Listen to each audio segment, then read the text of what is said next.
Psicológicos y evaluación de Lewis A. Aiken.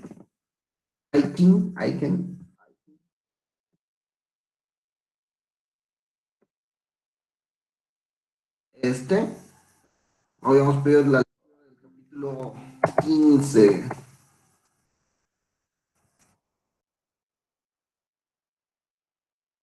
El capítulo se llama Observaciones y entrevistas. ¿Lo revisaron, muchachos?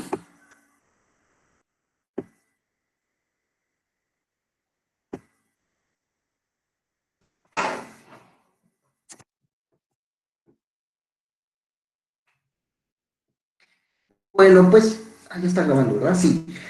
Buenos días, muchachos. Vamos a revisar algunas cosas que nos del tintero. Ya acabamos las pruebas. Ya acabó esa pesadilla. Entonces, vamos a ir revisando algunas situaciones que competen sobre todo al reporte psicológico. Hay un gran problema en este curso, en este segmento, y la situación es que el curso, el semestre, estaba diseñado para un taller. La aplicación de pruebas, ¿cómo explicarles? Podemos verlo muy teórico, ¿sale? Pero, pues el contenido del grupo, el contenido de todo esto era para hacerlo práctico, para hacerlo, bonito, me explico, para hacerlo como si fuera un taller, que si bien no es un taller, para hacerlo en esa modalidad, ya que tenían que ir explicando, tenían que ir explorando a sus compañeros en la aplicación de todos estos protocolos, en la aplicación de todas estas pruebas. Y no pasó, ¿no? Como fuimos resolviendo las situaciones, creo que tuvieron algunas prácticas, pero a nosotros como psicólogos nos van a pagar en determinados momentos cuando entremos a esta parte, porque digo, las pruebas psicológicas se aprenden con el objetivo de poder mejorar muchos procesos que tienen que ser mejorados, ¿no? ¿Ustedes cómo imaginan su ejercicio profesional?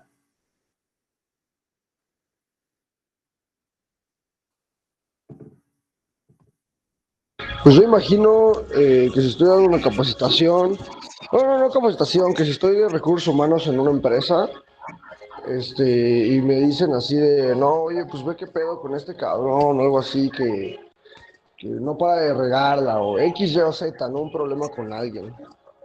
Y ya yo voy a ver qué pedo, como qué prueba puedo hacerle para ver si es su culpa. Bueno, analizo su puesto y ya después de eso, si veo que pues todo está bien o qué pedo, así como de por qué no puede cargar las cosas, es un cargador, ¿no? Así no tiene ningún problema de espalda.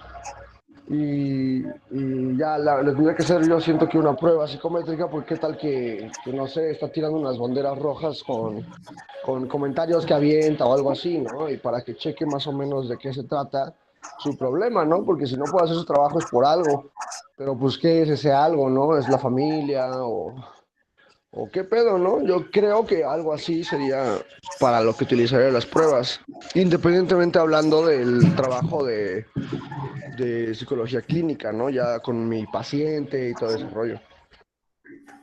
Ok, Carlton entonces nos pone un escenario en donde en un trabajo organizacional, dentro de unas responsabilidades de nómina de recursos humanos, tenemos pues una mecánica más explícita, más práctica, más enfocada en lograr precisamente pues todos estos seguimientos, y en donde el uso de pruebas pues puede justificar alguna situación extraordinaria. Ok, algunas otras personas, también lo menciona Carlton, que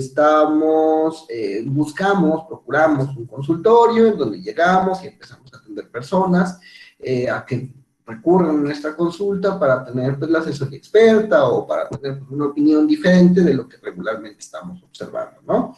Dentro de esa mecánica, el,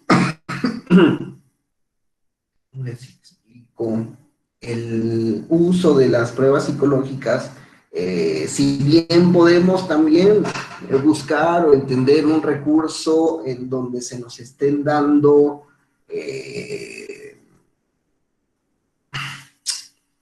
esta manera de ejercicios o servicios de psicometría en donde llegas y alguien te manda a sacar estas pruebas y tú pagas para que te saquen estas pruebas. Todo el ejercicio de las pruebas va a ser en dos contextos. En el contexto clínico en donde nosotros estamos interviniendo, o sea, de una persona que recurre a nuestra consulta y que se lleva a una situación extraordinaria para poder generar nosotros más entendimiento del caso y aplicarlo para nuestro ejercicio, o como solicitud de un experto en otro tema, en otra variante, para que nosotros le demos información que él necesita. Llámese abogado, llámese médico, llámese urologo, llámese etcétera, etcétera, etcétera. En ese sentido, sí es importante entender que si bien el ejercicio de la práctica de la prueba es para una persona, nosotros vamos a utilizar esa información con un objetivo. ¿Y cuál va a ser ese objetivo? Que nosotros diseñemos nuestras estrategias terapéuticas, que nosotros diseñemos nuestros programas de intervención, que nosotros diseñemos nuestras eh, indicaciones terapéuticas de estimulación o de rehabilitación que necesitan los niños, adolescentes o adultos, o bien que demos esta información a la persona que nos está solicitando, llámese un médico general, llámese un psiquiatra, llámese un neurólogo, llámese un neurocirujano, llámese la corte, en donde necesita una exploración de la personalidad, etcétera, etcétera, etcétera. ¿Hasta ahí vamos bien?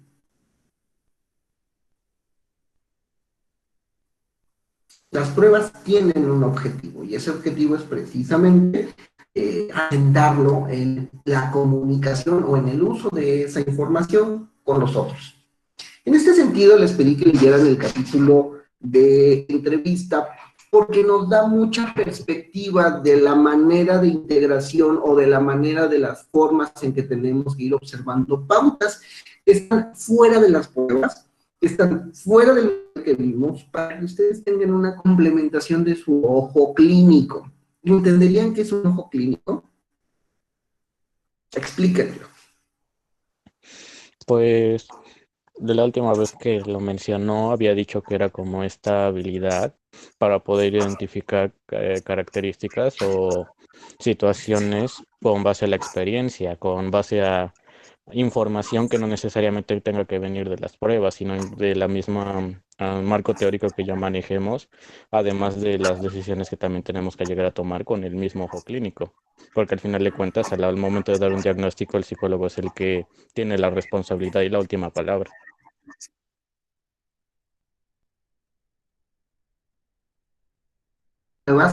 Es ese documento médico legal en algunos casos, o ese documento, ese resumen en que a nosotros nos va a permitir la exploración técnica de todo lo que fuimos observando, de todo lo que fuimos encontrando, ¿sale? Vamos a ver como creo que nadie hizo la lectura y la vamos a dar conscientemente la próxima clase, la última clase de nuestro ejercicio. Vamos a ver cómo sería un reporte psicológico, bueno, por lo menos de este año. Vamos a ver cómo sería un reporte psicológico para que ustedes tengan muy claro qué es lo que se tendrá que hacer, lo que se va a tener que entregar como último examen. Bueno, que vamos a tener el departamental, pero se entiende. El reporte de entrega de resultados. Tengo entendido que no tienen ninguna clase que sea redacción de reporte psicológico o redacción de informe psicológico, ¿cierto? Cierto, profe. Bueno, pues aquí vamos a tener que realizar muchísimas variantes, muchísimas intenciones, para poder ir explicando muy claramente cómo tenemos que hacer todo este procedimiento con un experto. Nosotros, una pregunta. Imaginemos que Carlton ya identificó a este señor que está cargando mal las cajas y que está causando accidentes y que llega tarde. Entonces, realmente Carlton tiene un puesto, pues, administrativo, ejecutivo, no le interesa hacer clínica, muy probablemente sí, pero pensemos que no le gusta. Entonces nos los va a mandar, como va a ser muy experto de la norma 035, lo va a mandar le va a dar una pase de salida y lo va a mandar a una institución de atención psicológica y va a hacer que nosotros nos toque que a otra persona le toque la intención de la evaluación. En ese caso, imaginemos que Jessica es quien recibe, evalúa y manda un informe a Carlton y le dice a Carlton, ¿sabes qué? La persona está pasando por momentos transitorios de la vida relacionada con la pareja, observó una infidelidad en donde una relación de pareja asimétrica se encuentra en una etapa de cambio menguante, que va a tener una expectativa, que va a tener un pronóstico desfavorable debido a que el paciente ha tenido problemas matrimoniales desde la última decena de su vida matrimonial, ¿no? Sí, ya se encuentra en un lecho de nido vacío y eso no facilita las cosas, ¿no?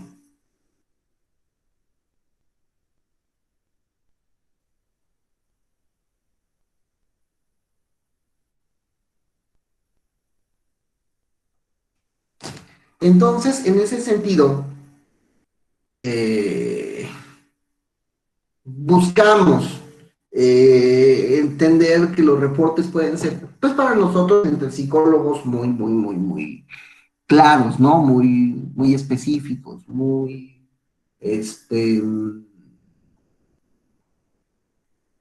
muy de fácil lectura. Pero ¿cómo hacemos la comunicación con un médico? ¿Cómo le explicamos esto? Imaginando que a lo mejor no nos lo solicitó otro psicólogo, sino nos lo solicitó un médico.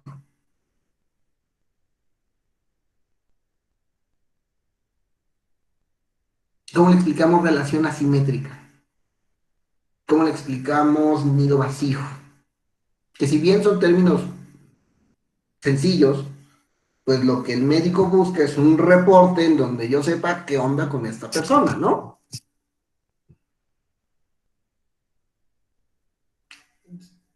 Y en esa mecánica debemos de ir cuidando mucho el lenguaje, el idioma y la forma en la que vamos a asentar las características de lo que fuimos observando durante las entrevistas, durante la solicitud de las pruebas psicológicas y los resultados que fuimos teniendo.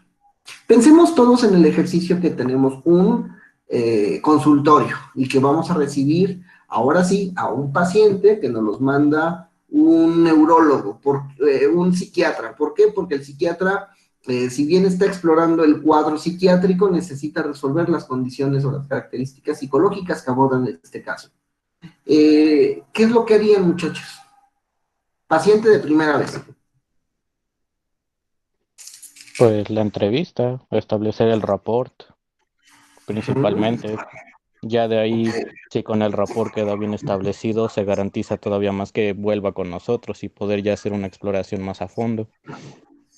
Ok, y ya que tenemos toda esa entrevista y exploración, ¿cómo le hacemos? Entiéndase que el reporte, cuando nosotros hacemos una entrevista dentro de un contexto clínico, se espera que se pueda llevar un expediente clínico, y este expediente clínico hay una norma federal que regularmente se recurre para poder organizarlo. La norma se llama 04.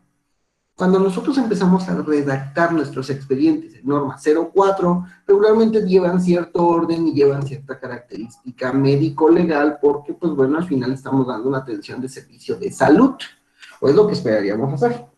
En ese sentido, este expediente 04 nos exige que podamos tener la evidencia de la información de nuestros pacientes en físico por lo menos los próximos 5 años.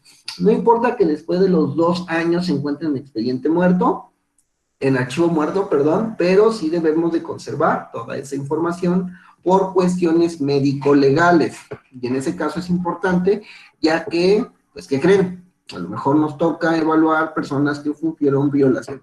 A lo mejor nos toca evaluar personas que por una situación de depresión cometieron algún acto ilegal o suicida. A lo mejor nos toca evaluar alguna persona víctima de violencia intrafamiliar, etcétera, etcétera, etcétera.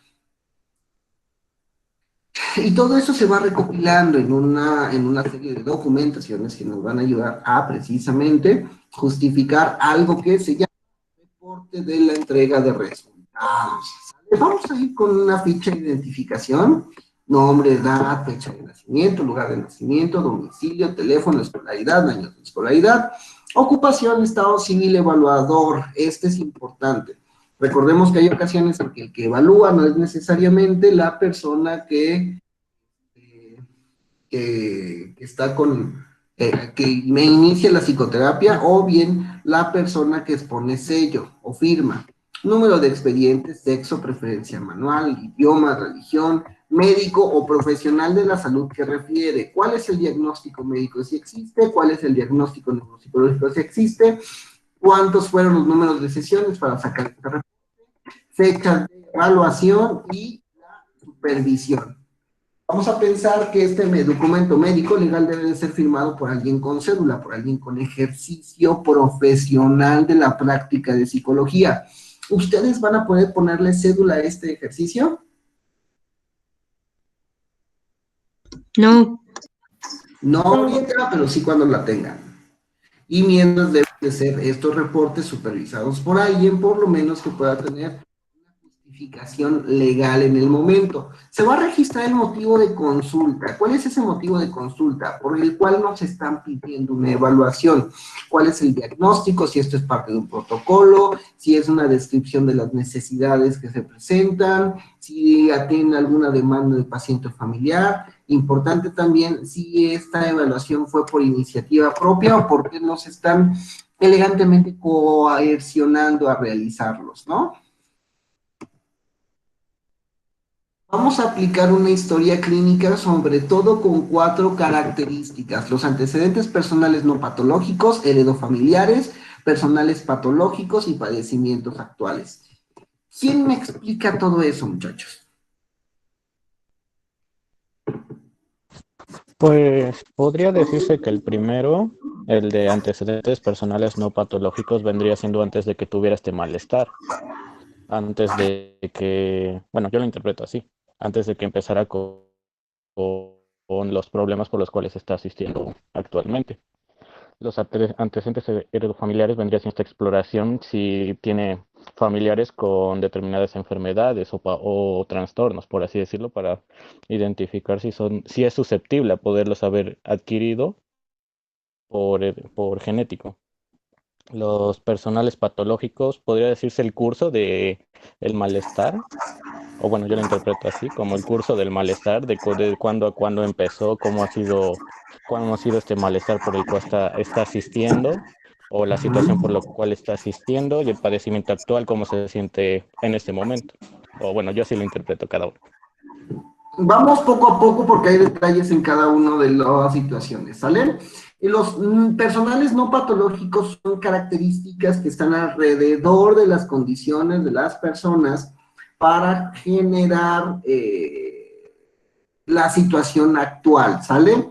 Dónde vive, cuáles son sus condiciones de vida, si existen hijos, corresponsables, si existe pareja, familia, si tienen ocupación, si tienen empleo, si a qué tiempo han estado desempleados, cómo son sus hábitos alimenticios de higiene y de sueño, si hay animales domésticos, aproximadamente cuánto dinero ingresan a la casa y si tienen todas las necesidades solucionadas, responsabilidades, cómo se organizan y cómo se transporta la persona a lo largo del tiempo, a lo largo del día. ¿Por qué son importantes estos datos, muchachos?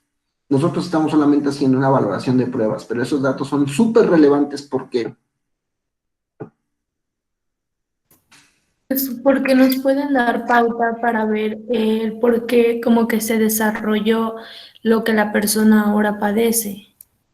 Pero también nos permite entender cuáles son las condiciones actuales de las personas para promover el desarrollo de su seguimiento, de su prognosis, ¿sale?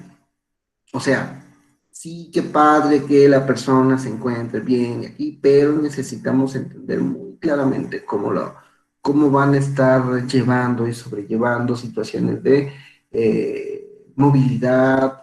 Para esto, el nivel socioeconómico, hay algunas preguntas que son muy interesantes. Por ejemplo, ¿cuántos focos tienes en casa? Si la casa cuenta con todos los servicios básicos, llámese agua, drenaje, luz eléctrica, cuántas habitaciones tiene tu casa, vives con papá o con mamá.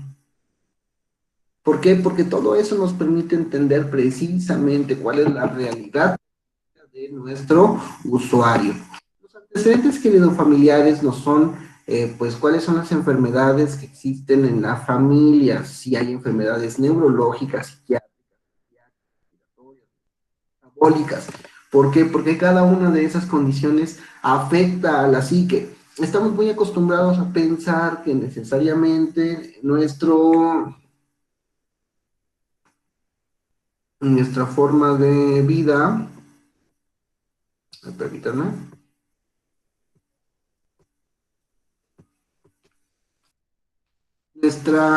nuestra forma de vida está de solamente la parte psíquica o solamente la parte física, pero no.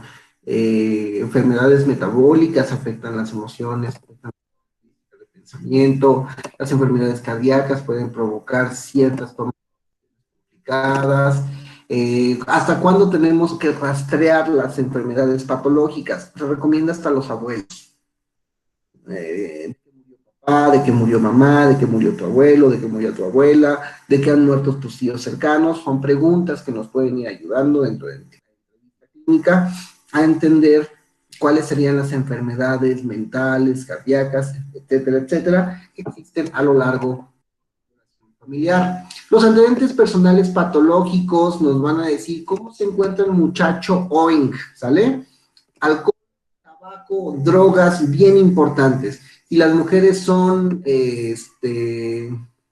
tienen una menstruación regular o irregular, también es un dato muy relevante que nos va a permitir la exploración de las personas. Entendamos que en ciclo menstrual el rendimiento cognitivo de género es menor que en momentos en donde su ciclo menstrual está en fase productiva.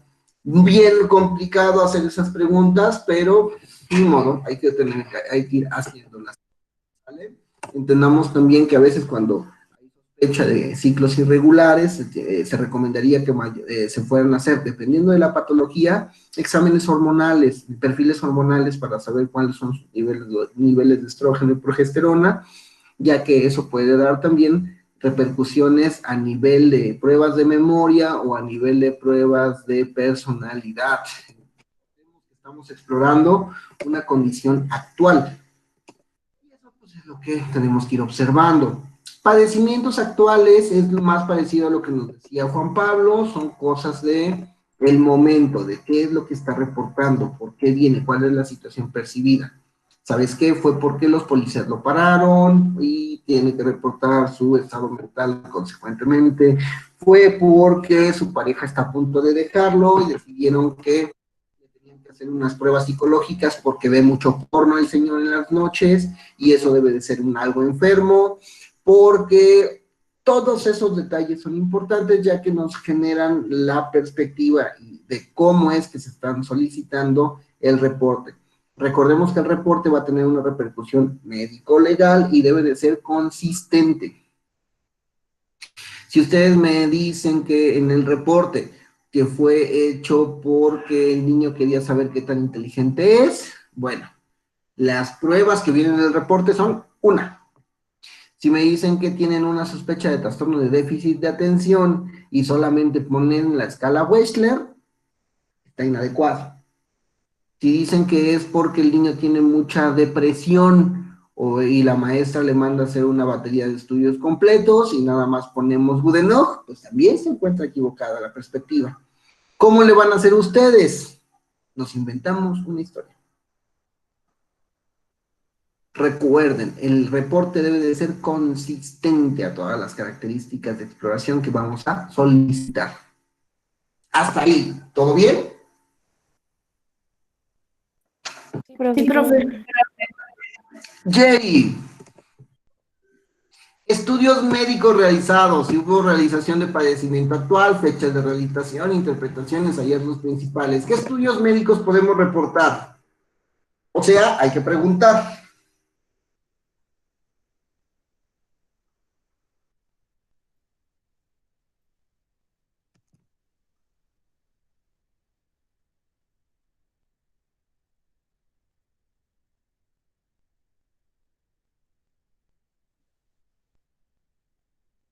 Perfil tiroideo, perfil hormonal, electroencefalogramas,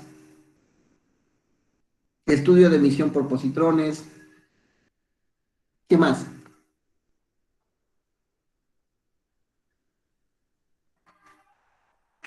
Resultados de electrocardiogramas. ¿Qué más? Ya has pedido. Fisioterapia, Procesos de fisioterapia, quiropráctico. si es que ha existido. Muy bien, muy bien. Pruebas aplicadas. Explicación de las pruebas empleadas, breve descripción de las mismas, número de sesiones y duración de cada una de ellas. Y en ese segmento es donde copiamos y pegamos todas las tablas que hemos hecho a lo largo del semestre. ¿Se entiende? Las fichas, profe. Ándale. Porque el objetivo es ese, porque el objetivo es tener prácticos los documentos que hemos ido realizando. Presentación y conducta, puntualidad, complexión, edad cronológica y conciencia de con la coincidencia con la edad aparente, higiene al niño, uso de ayudas como silla de ruedas, bastón, acude solo acompañado, lugar en donde se desarrolla la sesión, condiciones de evaluación. ¿Para qué nos sirve todo esto, muchachos? Bere, regístralo otra vez. Perdón, muchachos. ¿Para qué nos va a servir todo esto? Para una posible impresión diagnóstica, una más forma de adquirir información, tal vez. Pero eso que tiene que ver con la Navidad, Juan Pablo. ¿De qué me sirve a mí si estoy determinando características con baterías e instrumentos psicológicos, cómo se presenta y cómo se comporta? Sería todas las observaciones cualitativas, ¿no, profe? Exactamente, cómo me está impresionando esta persona. Al final entendamos que trabajamos con personas y que estas personas nos deben de representar algo. Este segmento es el que sí nos hizo falta encontrarlo en bultito, en carnita.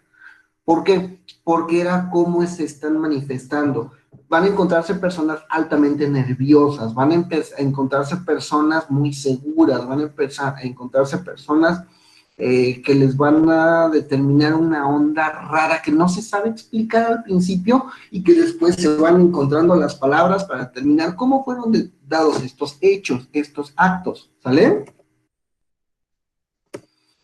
Pensemos un poquito, vamos a ir discriminándolo esto porque esto sí es importante para el contenido de la clase. Edad cronológica. Chicos, ¿cuántos años tengo? No contesten las personas que ya la conocen, que saben mi edad.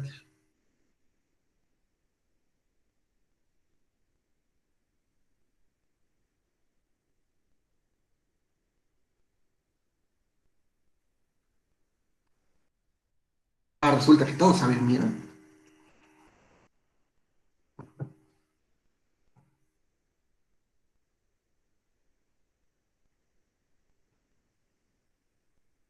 Saraí Yasmín Sánchez, ¿cuántos años tengo? 40. Juan Pablo, gracias. 36, profe. 42.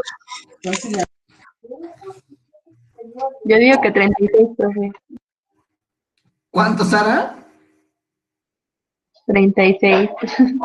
Qué feo que sea así conmigo, de verdad. Yo le echo unos 26, 27. Y por ahí va. Híjole, no. Ay, el barbero. No, es neta, soy bien joven. Y aparte es buen pedo, entonces es como de, ¿qué pedo con este güey? Va a tener unos 28, 27, ya sabes. Precisamente eso, son características de manejo, de trato, de condiciones que tienen que ir observando. Hay personas que no van a tener edad aparente y eso tiene que observar, ¿sale? Por la forma de vestir, por la forma de caminar, por la rapidez de hablar, por la manera de trasladarse. Son características de puntos que tienen que ir observando en cada una de las ejecuciones, en cada una de las observaciones que tengan con las personas que están evaluando. Yo tengo algunas técnicas, algunos trucos. Llega la persona y la saludo de mano y hago una pulsación en el brazo, en el antebrazo, para saber cómo está su tono muscular, su tono cortical. Regularmente hago una prueba de memoria para saber cómo se encuentra la parte atencional. Les digo, llego, me presento, hola, soy Mauricio. Ella es, si alguien me acompaña o busco que exista como alguien más, ella es Lorena, ella es Claudia, ella es Karina. Y 20, 30 minutos después pregunto mi nombre. A veces cuando se dan cuenta que el título está pegado, pues lo leen rápido. Pero si no, quiero saber si se acuerdan o no se acuerdan, porque mi presentación suele ser rápida. ¿De qué forma me sirve esto? Para observar la circunstancia atencional que pueden estar presentando nuestros muchachos. Hay que ver qué tipo de ropa usan y si está aquí higiene o no, cuáles son las comprensiones de su nivel de evaluación, si existe colaboración, cómo se encuentra la conciencia del déficit, si hay algunas condiciones neuropsicológicas que estén presentes. ¿Por qué? Porque nos van a dar características y criterios. Esta no es mía, esta me la contó una profesora. ¿Saben cómo se tiene que organizar un escritorio?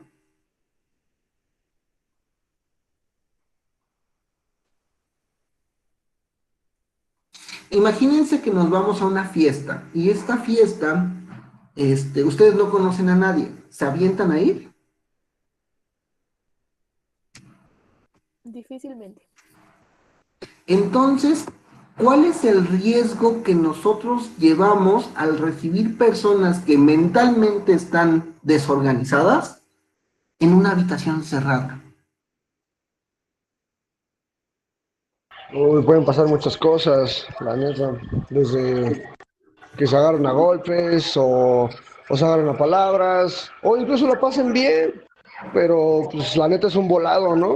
Porque digo, a mí sí me ha pasado que llevo gente a la casa y pues luego no embonan, ¿no? Sus personalidades y ya la madre es bien pesado, porque pues tienes que andar, ya sabes, como eres el anfitrión, tienes que andar con un lado y con el otro, pues cordial, ¿no? No, porque aunque les digas como ya bájale de huevos, pues les vale madres, entonces es como de puta madre, ¿no? O sea, ¿qué voy a hacer? Entonces tienes que andar como dándole por su lado a ambas partes, ¿no? O sea, si ya tuvieron una amistad, pues ya ni pedo, o de plano, pues corro a uno, o etcétera. O sea, te digo que se vuelve más difícil. Y lo mismo pasa en consultorio. Regularmente los escritorios deben de quedar a un acceso rápido a una puerta por parte del terapeuta o por parte del clínico. Cuenta esta maestra que un día recibió una persona de nada, hizo una cita, coordinó, llegó, lo recibió. No tenía secretaria, entonces no había nadie alrededor. Y la persona llegó con 5 pantalones encima, 7 camisas encima y 4 playeras encima, puestas, usándose. La persona tenía esquizofrenia y empezó poco a poco a quitarse las camisas, a quitarse las playeras, a quitarse los pantalones hasta que le mostró su pene.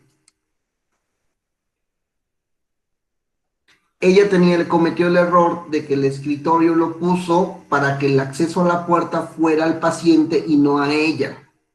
¿Qué creen que ocurrió?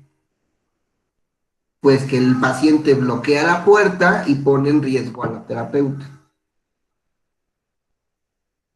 Sí, dijo, después Liz lo resuelve, pidió ayuda, los otros consultorios cercanos se acercaron y no hubo mayor problema. Más que el susto, ¿no? Pero en ese caso, su error fue, sí, en la sala de espera yo vi que venía raro, pero eso no me importó o no me hizo ruido. hasta que la puso en riesgo. Muy complejo, ¿vale? Y es precisamente con esas características las que se van observando durante todo el proceso de observación y presentación de la conducta del usuario, de la conducta del sujeto. Repito, este reporte es integrador, debemos de poner toda la experiencia en la evaluación.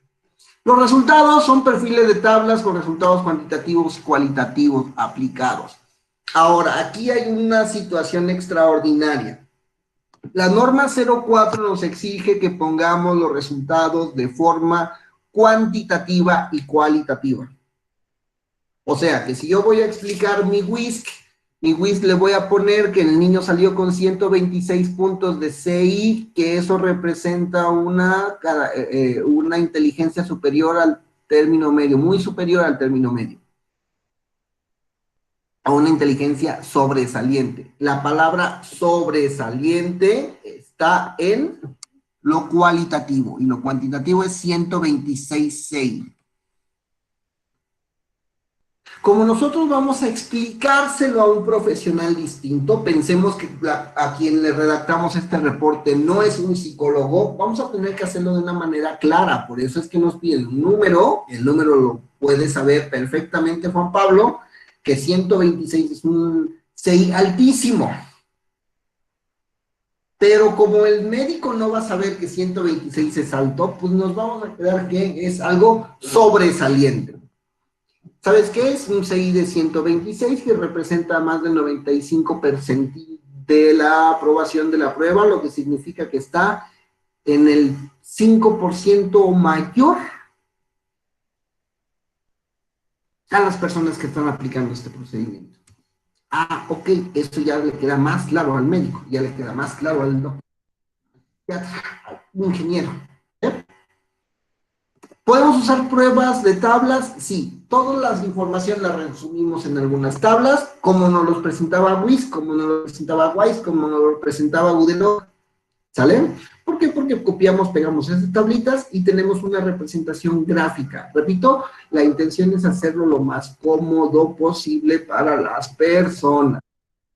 Vamos con los hallazgos, ¿sale? ¿Qué son los hallazgos? Ya es el entretejer todas las características que fuimos encontrando en las pruebas psicológicas. Al momento, ¿alguna duda? No, profe.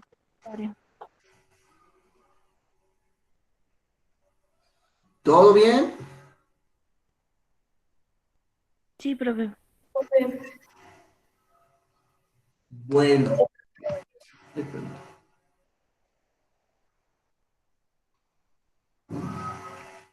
Pues ya que tenemos esta situación, vamos a ir entretejiendo las características del lenguaje en su aspecto comprensivo, expresivo, escritura y lectura. ¿De dónde vamos a sacar esta información? Leamos las características. Hay que describir oído fonemático, que es la discriminación de los fonemas del español, comprensión del significado de las palabras, volumen de percepción audioverbal, comprensión de fases lógico-gramaticales complejas, comprensión del sentido profundo del lenguaje, que es la capacidad de la abstracción verbal. ¿Cómo sacaríamos toda esa info?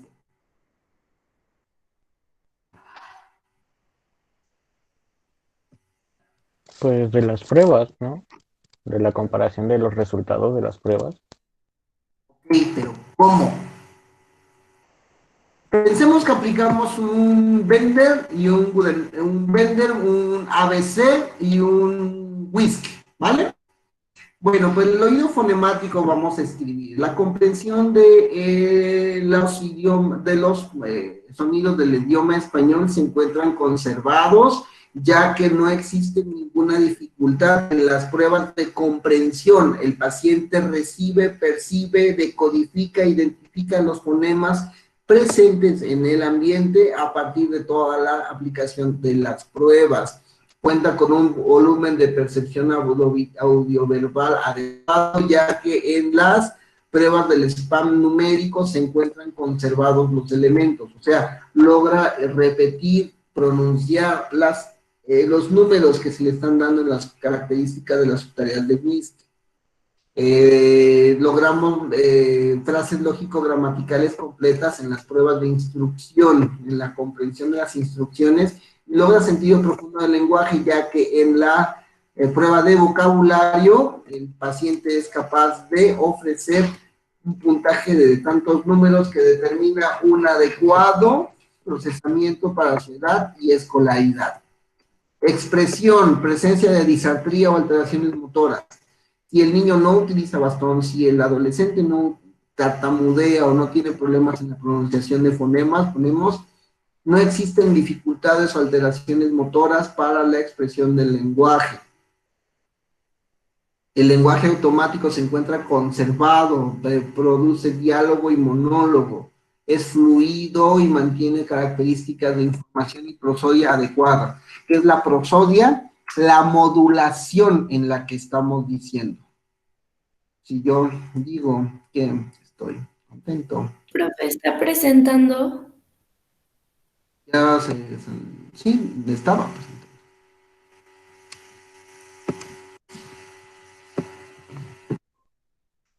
Lenguaje, expresión, ¿sale? ¿Ya lo ven? Sí, Ya. profe, ya se ve. Sí, Ya, profe. Tenemos escritura, cómo se realiza la grafía. Si pusimos la prueba de Bender, ¿qué es lo que vamos a escribir en escritura? Logra un adecuado trazo mecánico de las figuras en Bender. Escribe a la copia y al dictado de manera dirigida y espontánea, porque en la prueba de ABC logra realizar grafías y movimientos específicos de las letras en idioma español. Y vamos redactando, vamos entretejiendo. Si notan la mecánica que se va realizando todo esto, vamos describiendo cómo se encuentra, justificándolas con las tareas, subtareas o con el resultado completo de las pruebas. ¿Cómo tenemos la lectura? Ah, pues bueno, en el ABC logra la lectura de cada una de las grafías pertenecientes al idioma español.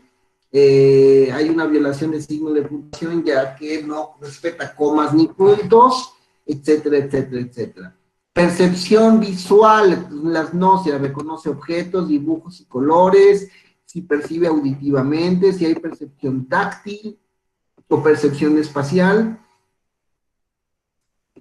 ¿Sabes qué? En la prueba de Raven es capaz de reconocer figuras como círculos, cuadrados, triángulos y rectángulos,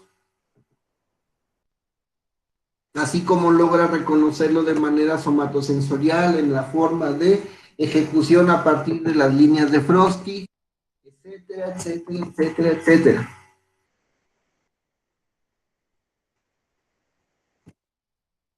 Movimiento voluntario y acción praxias. El paciente es capaz de realizar para alteraciones hemiparésicas o motricidad gruesa y fina en general. Se reporta la motricidad gruesa y fina en el momento de realizar los segmentos de la prueba Frosty, por esto y esto y esto y esto. ¿Vale? En este caso, por ejemplo, movimiento voluntario y acción no tiene mucho sentido incluirlo en pruebas de inteligencia, a menos que describamos qué subíndice de la inteligencia.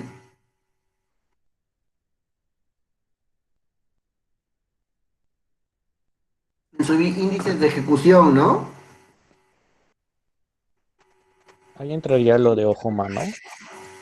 Coordinación ojo-mano para Frosty, que sería muy clarita y muy adecuada para eso.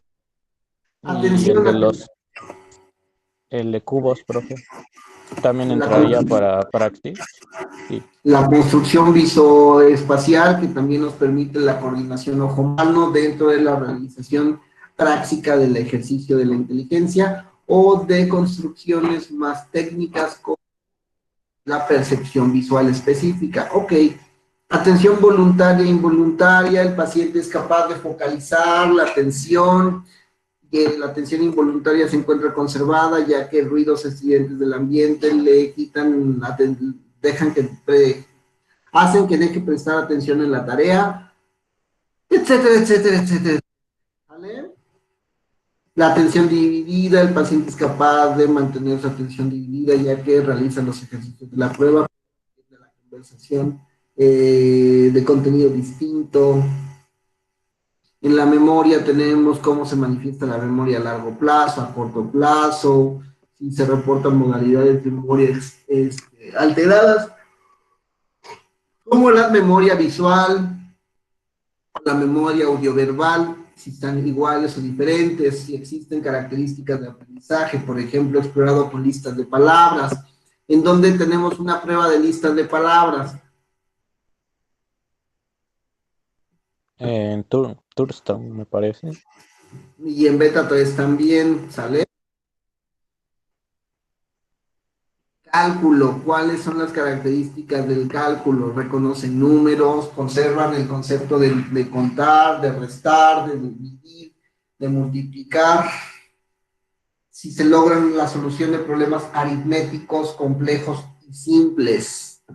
Funciones ejecutivas, inicia y mantiene la actividad, se mantiene dirigido a metas, el paciente es capaz de planificar estrategias, planes y roles, existen capacidad para inhibir planes y a partir de distractores externos o externos, si existe una flexibilidad para cambiar o modificar la conducta o cambiar o modificar la programación de la conducta activa, si hay un monitoreo en control y verificación de los específicos, o sea, va observando cuando tiene errores, cuando se equivoca y cuando es capaz de responder a pesar de que no tiene la respuesta correcta, etcétera, etcétera.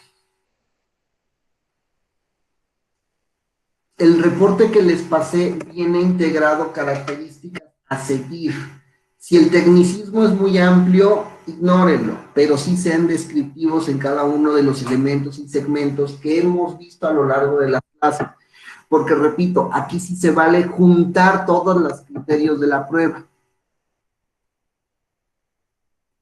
Oye, ¿sabes qué? En Goodenough me está saliendo esto, pero en Frostic me está saliendo esto, pero en la aplicación del Beta 3R me está saliendo esto. Si en un solo reporte ponen Beta 3R y Frostic, están en un equívoco porque las edades no son compatibles, ¿se entiende? Por eso aquí es donde está lo elegante, la magia. Características de la inteligencia, si es que tenemos escala Wechsler, pues ponemos la interpretación de discrepancias de escalas, y si no, ponemos una observación práctica. Capacidad funcional, el paciente es capaz de instrumentalmente realizar las necesidades de la vida diaria o no. ¿Cómo se encuentra su estado de ánimo? Si el estado de ánimo va en el espectro de la depresión y la manía. ¿Cuál es la emoción sana que está antes de la manía? Depresión y manía son emociones patológicas. ¿Cuál es la emoción sana, no patológica, que está antes de la manifestación de la manía?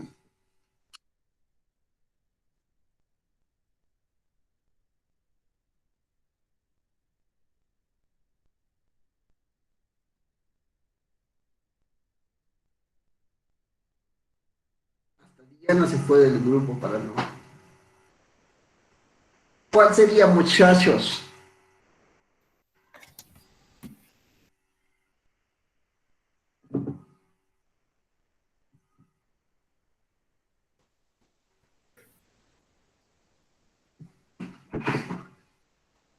Antes de la depresión, profe. Antes de la manía.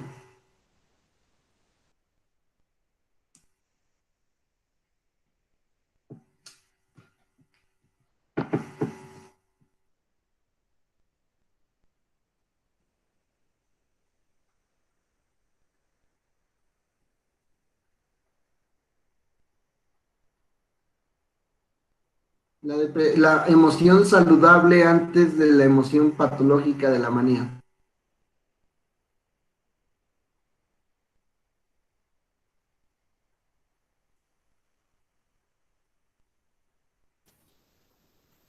La hipomanía, profe, dicen en el chat. ¡Ay, ajá! Se llama la alegría.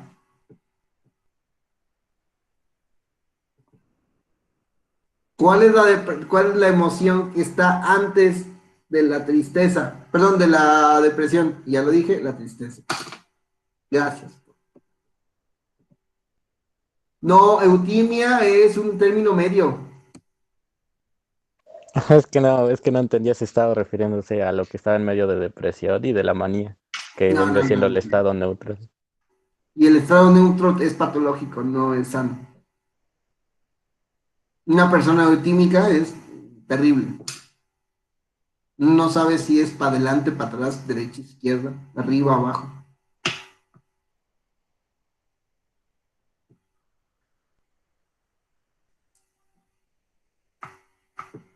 En ese sentido, debemos de ir observando cómo se encuentran esas características de personalidad, del estado de ánimo, puesto son importantes para entender esas situaciones observantes, ¿sale?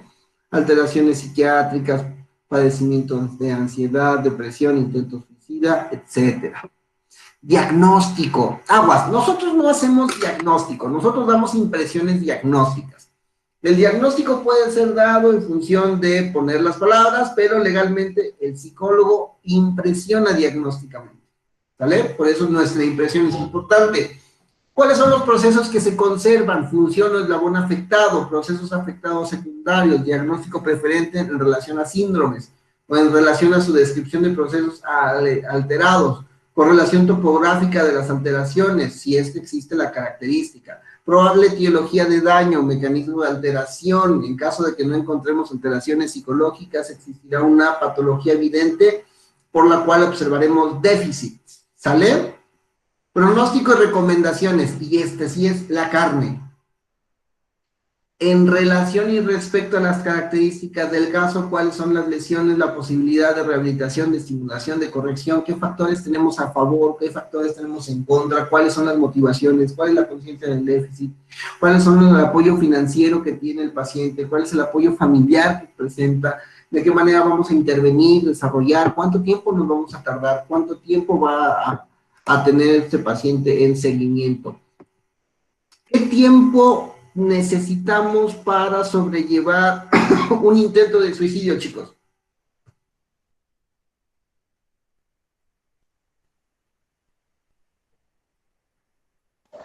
¿2 años?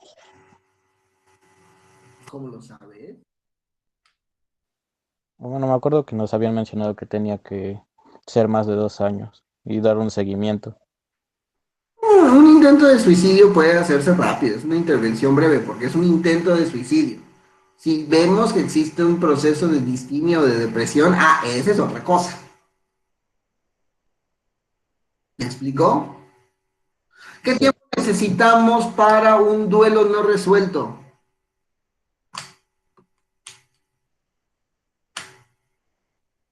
También 2 años, ¿no, profe? Porque si no, después de 2 años se vuelve algo patológico. 2 años es patológico, pero realmente es el tiempo que necesitamos para la intervención. ¿Sería más el que necesite la persona? Ay, ajá. Juan Pablo, usted no es un psicólogo chambón, usted debe tener esa información aquí, merito.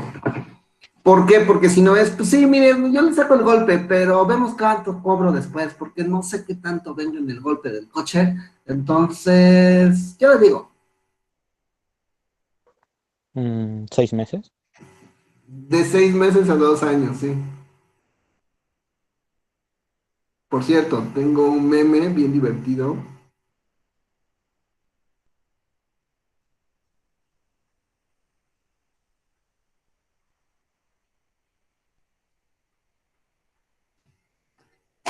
Que me voy a poner con todos ustedes. De ahora en adelante. Miren, Fátima sí latinó. Muy bien, Fátima. Choque la mano.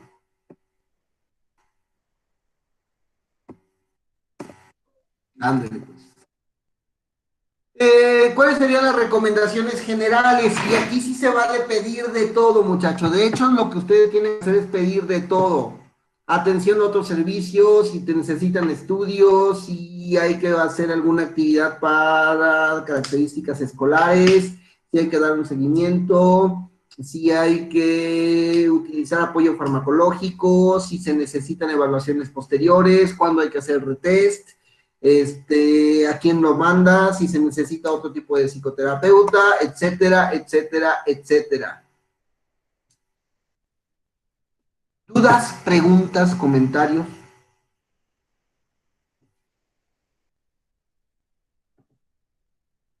Lo probé todo claro. Van a tener que hacer 2 de estos, muchachos. Uno de niño y otro de adulto. No tienen que usar los tecnicismos. Hoy creería que no los conocen. Solo redacten y describan lo mejor posible. Permitan a que la comunicación con tablas sea la que hable sobre la interpretación de toda la prueba antes que ustedes pongan las cosas distintas. ¿Me explico? Profe, una pregunta. Sí, ¿De adultos entonces empezaría a partir de Raven? técnicamente sí. Raven, Ok. creo que no tenemos ninguna de desarrollo para adultos, porque son adultos. Y de niños empezaría desde Good Enough Ujú. hasta igual, hasta llegar a beta. Serían las 8. Bueno, Ah, beta ok. ya no lo ocupan los niños. Ok. Con niños acabamos en Whisk. Aunque Raven también puede ser la escala coloreada para la aplicación de los niños. Ujú. Ah, vale. Gracias, profe. ¿De qué, mi Juan Pablo? Profe, Diga, Zaira. las pruebas que hemos aplicado últimamente, las últimas 3, y el reporte y las fichas se van a subir hasta regresando de vacaciones o antes. No, regresando.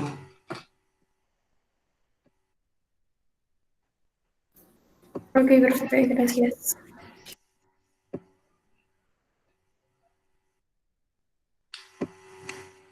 Dudas, preguntas, comentarios, inquietudes, cartas al editor. Pues supongo que van a surgir mientras estemos redactando, así que pues hasta regresando, yo creo. Revisen el material. Léanse el capítulo 12. Termino la grabación y lo dejamos en y me quedo con ustedes en chat.